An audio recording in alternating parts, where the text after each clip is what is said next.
കർത്താവിൽ ഏറ്റവും പ്രിയമുള്ളവരെ, അഭിഷേക മന്ന എന്ന വചന സന്ദേശത്തിലേക്ക് എല്ലാവർക്കും സ്വാഗതം. ഇന്ന് ചിന്തയ്ക്ക് ആധാരമായ ദൈവത്തിന്റെ വചനം അപ്പസ്തോല പ്രവർത്തനം 12-ാം അധ്യായത്തിൽ 1 മുതലുള്ള വചനഭാഗത്ത് നമുക്ക് കാണാൻ കഴിയും.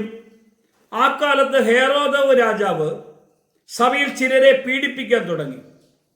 യോഹന്നാന്റെ സഹോദരനായ യാക്കോബിനെ അവൻ വാളുകൊണ്ട് കൊന്നു. കണ്ടോ, സഭയിൽ വലിയ പീഡനം ഉണ്ടാകുന്നതായി കാണാൻ കഴിയുന്നു. ഹെരോദാവ് രാജാവ് സഭയിൽ ചിലരെ പീഡിപ്പിക്കുവാൻ തുടങ്ങി. അങ്ങനെ യാക്കോബിനെ കൊന്ന ശേഷം പ്രിയമുള്ളവരെ, പത്രോസിനെ പിടിച്ച് തടവറയിലാക്കുന്നു.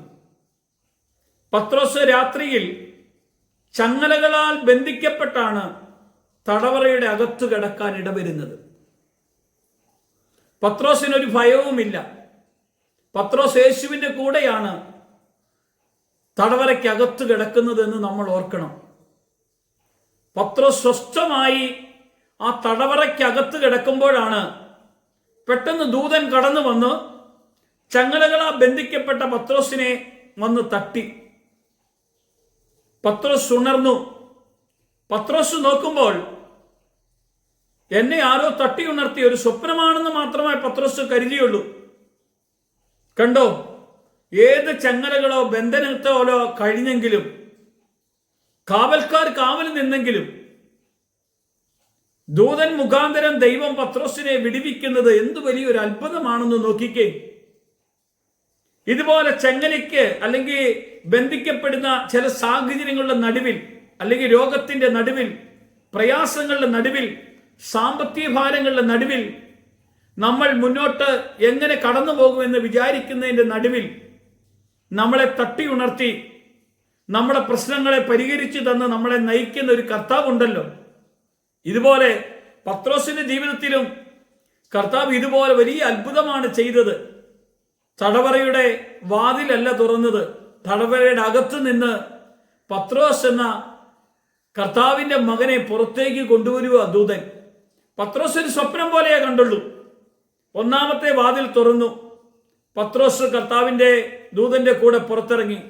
രണ്ടാമത്തെ വാതിലും തുറന്നു. ഏറ്റവും വലിയ ഇരുമ്പ് വാതിൽ, നഗരത്തിൽ ഏറ്റവും വലിയ ഇരുമ്പ് വാതിൽ വരെയും തുറന്നു കിട്ടി. ഈ വാതിൽ തുറന്നു കിട്ടി കർത്താവിന്റെ ആ അത്ഭുത പ്രവൃത്തി പറയാമെന്ന് വിചാരിച്ചുകൊണ്ട് കടന്നു പോകുമ്പോഴാണ് സഭ പത്രോസിന് വേണ്ടി ഉണർന്നു പ്രാർത്ഥിക്കുന്നത് കണ്ടത്. പ്രാർത്ഥിക്കുന്നവന്റെ നടുവിലേക്കാണ് ബന്ധിക്കപ്പെട്ട് കിടന്ന പത്രോസിനെയും വിടുവിച്ചുകൊണ്ട് കർത്താവ് കടന്നു പോകുന്നെങ്കിൽ ഓർക്കണം, പ്രാർത്ഥിക്കുന്ന കൂട്ടരുണ്ടോ? വിടുവിക്കുന്നൊരു കർത്താവ് നമ്മുടെ കൂടെയുണ്ട്. ഇതുപോലെ വിടുവിക്കാൻ കഴിയുന്ന ഒരു ദൈവമകനെ പ്രാർത്ഥിക്കുന്നവരുടെ നടുവിലേക്കാണ് കൊണ്ടുപോകുന്നതെന്ന് നമുക്ക് ഓർക്കണം. നിങ്ങളുടെ ജീവിതത്തിൽ ഇതുപോലെ എന്തെങ്കിലും സംഭവിച്ചിട്ടുണ്ടെങ്കിൽ കർത്താവിന് വേണ്ടി ഇനി ഒരിക്കലും മുന്നോട്ട് പോകരുത്.